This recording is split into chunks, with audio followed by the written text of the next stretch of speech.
Hey friends, it's Dimitri with Bosch Streetwear. Today I wanted to talk about a fun topic, and that is saving money in your business and some strategies and methods that you can use without cutting the quality out. So that's the important part. In the beginning of this video, I'm going to talk about two really important things that you need to understand to kind of go along with the rest of the information here. And those are the most two valuable points that you should get from this video if you don't get anything else. So the first one is, if you cut costs back, do not cut back the quality of the product that you are selling. That's always a key factor. We've all seen this, and it's the stupidest thing ever. I don't understand why people do this. So you have companies like large corporations, inflation always goes up, prices go up, everything's going up. What they do is, instead of raising the price or figuring out ways to cut costs so that they don't have to raise the price for the customer, they make the product itself worse quality. The customer's unhappy. They can often not return to the product. That's another thing. So these big CEOs, they're like, oh, we're gonna make the product a lesser quality, and no one's gonna notice. But people do notice that, and you can lose customers that way if you do that. And it's just a horrible business practice. Either you raise the price, and some people, that's just a fact of life, they're okay with that, and a lot of people will be able to still be paying that price for what they want, right? Because they want it or they need it. Or just figure out on the back end ways to cut costs so that your customer doesn't have to pay more, right? And that's the best way to do it, obviously. Now, the second really important thing in this video that I want you guys to understand and to have that mindset is that what you want to do is you want to figure out ways to earn more rather than save. Now, I don't mean actually rather than save. I mean, in the forefront of your mind, the first thing, the core value, the way that you should think first is to earn more, because earning more will cover your sins temporarily, in a way, right? So let's say that I'm just, making tons of sales, and I'm growing constantly, and there's more revenue coming in. Yeah, maybe my processes and what I'm doing might be a little bit off. It could be better. I'm making some mistakes here and there, but because I'm earning more and that's my core focus, that extra revenue is paying for my sins, right? And then when I have time or when it's appropriate, I can go back and then start doing the cost cutting measure. So I don't believe that you should only earn more and not focus on saving, because actually I believe that they should be in balance, like a yin and yang. Because here's the problem. Let's say you earn $1 million, but then you spend $1 million. You didn't earn anything, right? You spent it all, you lost it all. A lot of people make this mistake. They can be really good at earning, they're good earners, but then they lose all their money, it slips through their hands. And a lot of businesses crumble this way because there's no revenue coming in, there's no cash flow, all their money is locked up, their money is put in a wrong place, they don't have efficient systems, they're not cutting back costs in methodical and thoughtful ways, and there you go, you end up with a failure, right? So you can't just have one without the other. But what I mean by putting it in the front of your brain is that you should start with that and then work your way backwards to cutting costs. That's the most appropriate way to do it, right? That being said, here are kind of three categories that I thought of. We have production, materials, and other. And basically all of these, they have to do with overhead, and overhead is just the costs associated with running your business. And I have made a video about that in the past, and you guys can watch that to get more info about that. But we will start out with production. This is one of the biggest costs associated with running your business and your clothing brand. So the first thing that I would say is to review your manufacturers or manufacturers. So sometimes you can basically shop around and find the best person or team or company to make your products, right? There's all sorts of companies and brands that can manufacture what you're looking for. And in this case, I'm just going to use a simple example, and that's printing t-shirts. So, but some businesses, they will charge a lot, but they'll do really high quality work that will last a long time. So the product that you're selling is a higher quality. And also there's less defects, which can obviously add up costs. Then you might have manufacturers that are really, really cheap, but they might skimp on the quality of the printing, the inks, they might be making more defects. So you really have to look and kind of play around, try out different printers sometimes at first. You don't necessarily want to go with the first printer, or at least you want to get estimates and look at reviews and kind of gauge at where they're at, and you'll find out whether they're appropriate for you or not.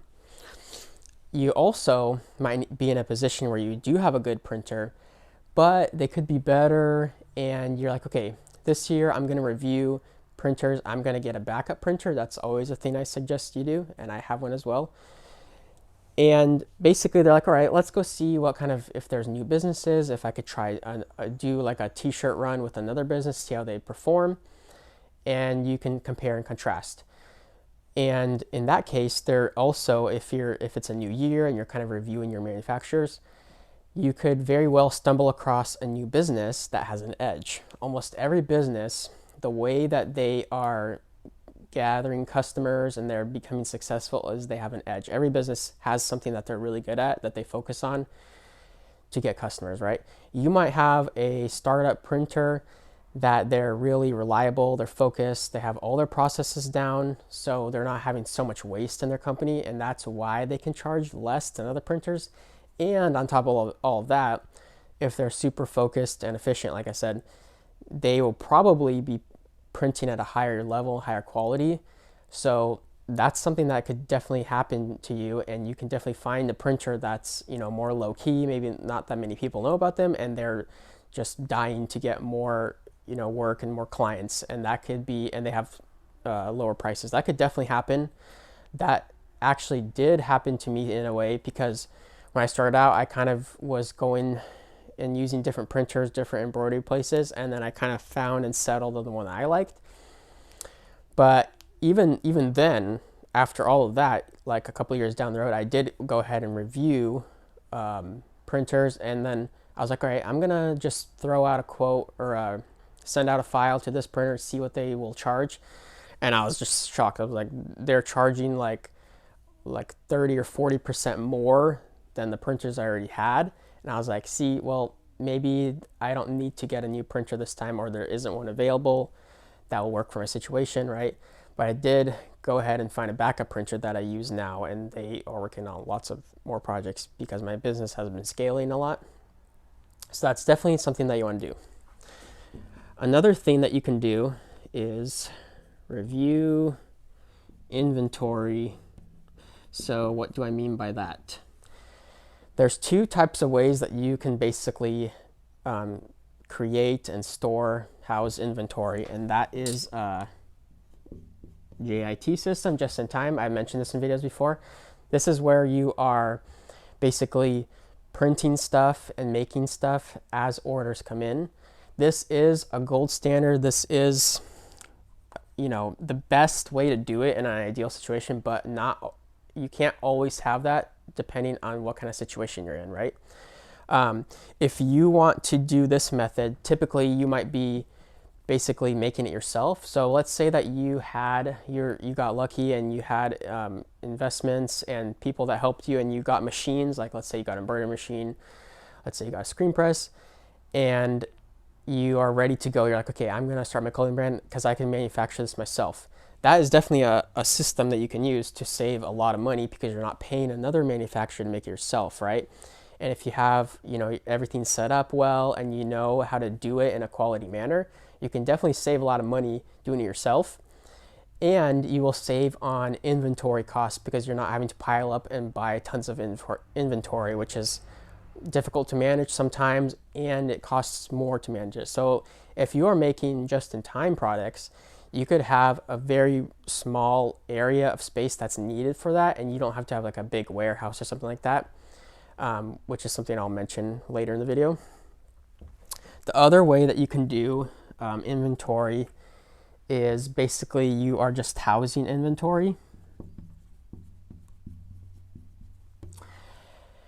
Now, how can you save money on housing inventory? And it's going to sound a little backwards because it kind of is. So in order to save money on inventory, you have to actually get more of it. And that's really weird. And you should only do it in this specific manner. Let's say that your brand is really popping off. You're getting consistent growth, consistent sales. You just can't even keep up. And you're at an inflection point where there's a price break. So typically manufacturers, almost all of them, they offer price breaks for the amount that you're ordering. So they have the MOQ, minimum order quantity. So there could be something like 25 shirts, 50 shirts, 75, 100, 150. So each of those intervals, a lot of companies, they have price breaks. So the more you order, the more you'll save per product. So you're getting more profit per product. Now, like I said, you don't actually want to store all of that, and because you're going to be needing bigger and bigger warehouses, more and more space. You have to manage and store the inventory. This is only a good method, like I said, if your trajectory of your business is constant sales and constant growth, right? I'm sort of in this position because I remember there was an inflection point in my business where it's like, okay, I'm having to order more inventory because I'm getting the consistent sales and it's growing a lot. And once I reached that point where I could, house enough inventory where it's cycling through, but I'm ordering more than I used to, I remember I was making more profit that way, and it was a really awesome thing. And there was less unsatisfied customers because there was actually enough inventory where they could purchase something. And that's still something I'm working on right now. It's like a little pain point in my business. I have to almost tweak, like, okay, do I need to order this much or should I order more this month because things are ramping up, picking up, and I've noticed like an increase in emails and messages being like, hey, when will you get this in stock, right? But in a perfect world, I would either make it just in time or I would have the inventory there and it's cycling through at an appropriate rate, right? So that's another way that you can save money, is reviewing your inventory. A big thing with production is mistakes. I believe I made a video about this. Mistakes cost your business a ton of money. And the way you avoid them is you have appropriate processes that are well thought out and set up, that you basically are making them error-proof so that you avoid mistakes. Because when you're doing production and you're doing high volume like t-shirts and hoodies, if you make one mistake, I mean, you could really be back thousands and thousands of dollars. Michael, who works here with me, he sent me a video and told me about like story. These guys, they had a big business going, and then they just had like a bunch of production issues, like one after the other, and then other things happened in their business, and it literally collapsed their business. So that's kind of scary. So how can you avoid making mistakes in production? So one way you can avoid it is make sure that you review the artwork and spec sheets that you send to your printers. Spec sheets basically like, use this color, make it this far down from the collar, print it this way, print it on this color t-shirt.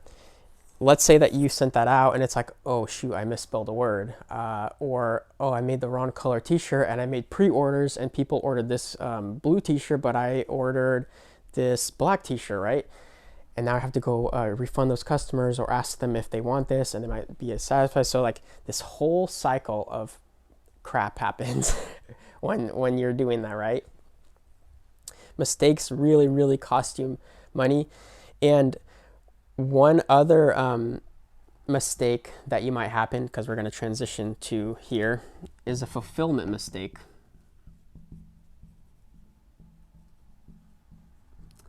Now, this one is sort of like, it has to do with materials and production in a way, but I'm just going to put it there for now. So let's say that a customer orders, they make an order, and it's like they order a t-shirt and a hoodie. You send it out, and then then they email you a week later, like, hey, you sent the wrong hoodie, and you're like, oh crap. Now what do you have to do? You have to either refund them and they keep that, or you have to send them out another hoodie, or you send them out another hoodie and a return label, so they send that one back. So do you see how all those costs add up? Now, what are you doing with that? You need more packaging materials. You have to buy another shipping label. You just lost a hoodie that the wrong one you sent out. Then you have to send another hoodie out of the correct size, right? So this entire chain of problems and costs starts to add up because you weren't focused on fulfilling your orders in a correct manner. Another fulfillment mistake you might make is sending it to the wrong address or something with the addresses wrong. Like let's say like you aren't paying attention and you put the wrong shipping label. Like I've actually done this before. I've sent out, I think I only done it once actually because I really don't remember listen. I sent out one customer's order to this customer and then that customer's order to this customer because I wasn't focused and paying attention. That's kind of a tip to avoid this. I'm going to write that down. Focus. When you're fulfilling your orders, one at a time. No stupid tabs open, no loud music blaring. Just be focused on making sure that that order is correct. You won't always do it correctly. Like even myself, I still make a few mistakes a month. Now it's definitely dramatically decreased because I've thought out my processes and I actually like have this instilled in my brain. Okay, I have to focus on this. I can be a little bit distracted and a little bit looser on other processes in my business, but on fulfillment, make sure that you like are laser focused. Do that. Another way to save in material costs is to review your supplies. This one is similar to reviewing your manufacturer. So this happened to me once. I remember from this one supplier, I typically use like Amazon or Uline, and I kind of juggle those around to find the best prices for materials. I remember I'd always get like this one mailer, and then I was like, you know what? Maybe this year I need to try a different mailer that's the same thickness, right? So the quality doesn't decrease, because if you get a super thin mailer, you send it out and then it gets torn, it gets punctured, it damages the goods inside. That's not a smart method. So like I said earlier, you don't want to cut out the quality. So you have to think about that when you're reviewing your supplies and think about getting different ones. So I was always using this mailer, and then I found one that was just way cheaper, like I think 3 times cheaper, and the performance of it was comparable to the one I was using before. So it was definitely, a smart move on my part to do that, because now I'm saving a lot of costs on that. And either I don't have to raise the shipping costs this year for the customer, or I'm just making more profit for myself by having, finding cheaper supplies. And for this, it almost takes like a lot of experimenting. Like I still to this day experiment. Even today, I kind of found a little hack to ship something. Actually, no, I did find a hack to ship something cheaper. Oftentimes, if I had an international customer and they would order a hoodie and a hat, it's a little bit tricky to ship that because you have to use like a larger box, and then you'd have to put more packaging material there, and then the cost is higher. But today I was like, you know what? I have a little bit of a smaller box that I use for books. Why don't I try that? And it did work. So I'm going to use that method from now on. And that saved me like $5 to $10 in shipping costs, which is a lot, right? And that adds up over the year, because I've had dozens of orders like that where there's a customer internationally and they're ordering a hat and a hoodie, right? So that's kind of another way, is to review your methods, like I just mentioned, and we'll write it down. I had a really good example of this, and I made a video about this, about shipping hats. For years, I was using like a larger box than needed, although it isn't needed for a certain hat style for a lot of hats, but for like dad caps or unstructured hats, like I mentioned in that video, a smaller box works totally fine. I've already sent out hundreds like that and no problems. So that's another way to review your methods. And another one is to be mindful. Be mindful. So what do I mean by that? And this has to do with fulfillment mistakes, kind of intertwines with that.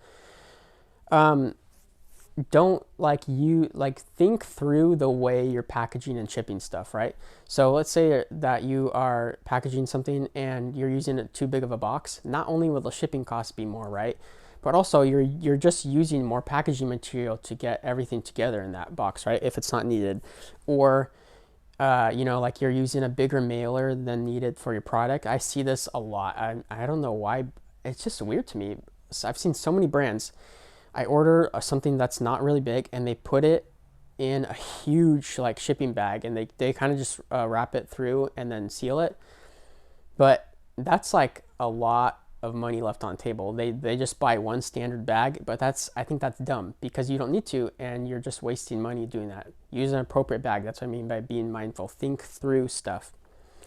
And then another way to be mindful is, and it has to do with fulfillment mistakes, is avoid making those mistakes, because you're just going to be, let's say you package the wrong stuff. I got to rip it open, got to throw this mailer away. That will happen a lot through your business if you're not paying attention. And even, like I said, even to this day, I can still do that once in a while, but I've definitely cut it back on doing that. And that adds up over the years when you are throwing stuff away, basically. Another one here is forecasting. This one also goes with this one, and I'll explain. So forecasting is basically looking into the future on your business and seeing what trends there will be, what prices there will be. And this deserves its own video, and I'll explain it more in the future. But a way that you can forecast materials is simple. So we had a perfect example of this, and that was the pandemic. Let's say that something like that disrupting happens, and you can see into the future, be like, okay, manufacturing is going to get shut down. I need to go order more supplies this season or this month than normal. Then, and if you use a Kanban system, that's just going to have to be put on hold for a second because that's one of the limitations. So, and then you realize, okay, if there's going to be production issues and I'm not going to be able to get it, that could mean that those supplies are going to shoot up in cost, right? So I better get them now. Or typically every year, right, we have inflation, stuff goes up. Maybe you want to stock up a little bit more at the tail end of the year on supplies before they shoot up in price, because there's always price increases typically. That could also be a strategy if you think that through. Now with production, one of those things could also be like the places that you use, the manufacturers, they also will probably go up in price a little bit. So let's say that you need to order 100 hoodies, and it's kind of like December, but you might need them in February or January, something like that. Get those ordered in before the year is over, before their rates increase, because then they'll print them at that rate and they won't print them at their next rate that they will raise to, right? So that's another way of forecasting. It's just thinking through and be like, okay, I know that this price might increase, or this might get more, or this business will close, so then they won't make this. So you're just being a little bit more analytical and thinking stuff through that way. All right, now we're on to the last one. That's other. I didn't really know like kind of where to put these, so I just put them in other. This one is huge. This one might be one of the larger ones. So let's put a star there. Taxes. So you don't want to pay Uncle Sam more than what he needs, right? Not paying him extra is totally legal. It's totally fine. It's in the books. Everyone does it.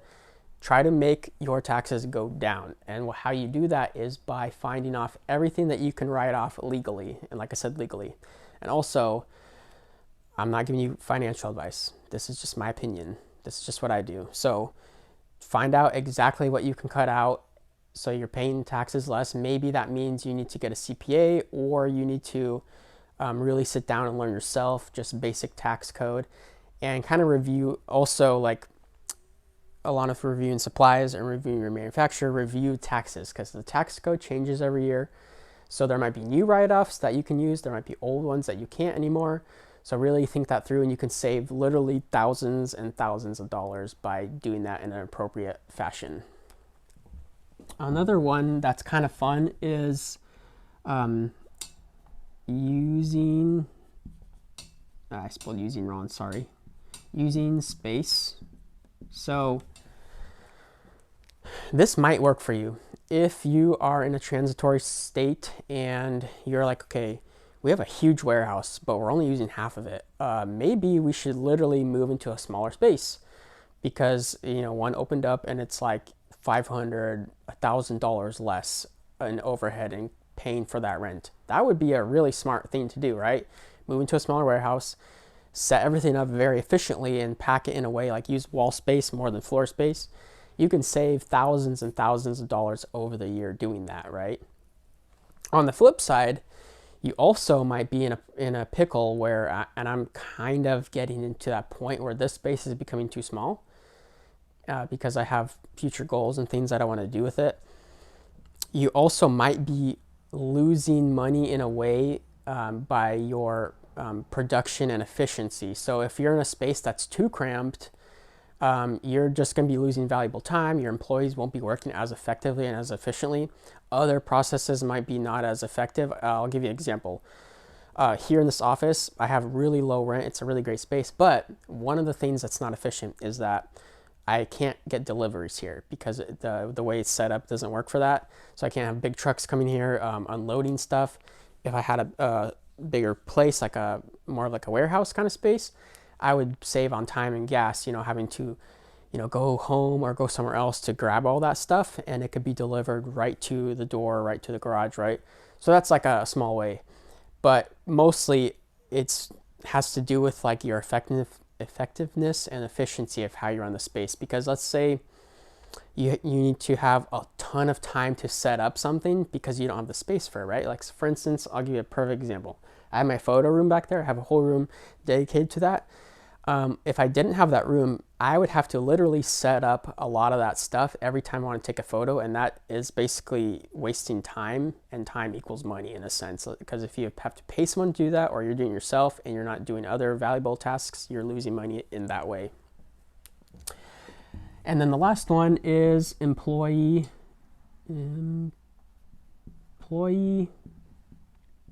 potential. This one is, or wasted employee potential. This is one of the 8 wastes of lean. I've mentioned that briefly before. I will make a video about that. Basically, you could be having a team that's too large if you have employees, and they're basically not fulfilling their obligations, and they're not getting certain work tasks done that a smaller group of people can do, right? And I've actually studied this and read reviews about this. Sometimes you might be better off with, like, let's say like 5 to 10 people rather than 20 people, and your output could actually be greater with those 5 to 10 people than 20 people, because they're basically everyone's so busy that they're getting everything done, and there's not really like wasted time to kind of float around. And if you have the same amount of output that's needed from this smaller group of employees, but then you transfer over to 20 people, all that responsibility is basically spread out on them, and there's just more like downtime, and people aren't really like hustling enough and getting stuff done that they could if they were a smaller team, right? So it's kind of like the same thing to do with the warehouse space, right? Sometimes a smaller space could be more effective for you. Sometimes a larger space could be more effective for you. And that could also be a thing with employees as well. It could be on the flip side that you don't have enough, and you're basically ruining the employees that you do have. So because they could get burnt out by work, and guess what that means? They might quit or find a better job that they like because they're just so burnt out. Burnout is real. And when you have to go out and use HR or other methods to go find new employees to fill those shoes, that's going to cost you time and money as well. So that's just a thing in the future to look out for. It's finding an appropriate balance where everyone's accomplishing everything throughout the day, and there's not like all this extra work laying around. Or in simple terms as well, there could really be like people that are just lazy on your team that aren't really like fulfilling their obligations and responsibilities, and you need to cut those people out, right? Because this whole channel is about running your business effectively, your clothing brand. And some people, they just can't do that. They're not a team player, they're lazy, they're not motivated, and other people can kind of pick up their slack, and other people do pick up their slack, and you want to get those people out of your team because they're going to lead you and other team members down. So so those are all very simple and effective ways that you can save money in your business without cutting quality. And also, almost all of these are like free and you can do them today. They don't require as much work as you think. They just require a little bit of thought and just sitting down thinking stuff through. And you should be doing these sorts of exercises regularly, maybe every quarter, maybe half a year, maybe every year. Definitely sit down, think through what you can cut costs out, or even on a daily basis. I'm always like thinking like, oh man, this would be a more efficient way to do this. Why don't we try that? It's just experimenting, having fun. And yeah, that's a lot of ways that you can cut costs in your business. If you guys have any other questions or if you got value from this video, leave some comments down below and I'll catch you guys later. Thanks.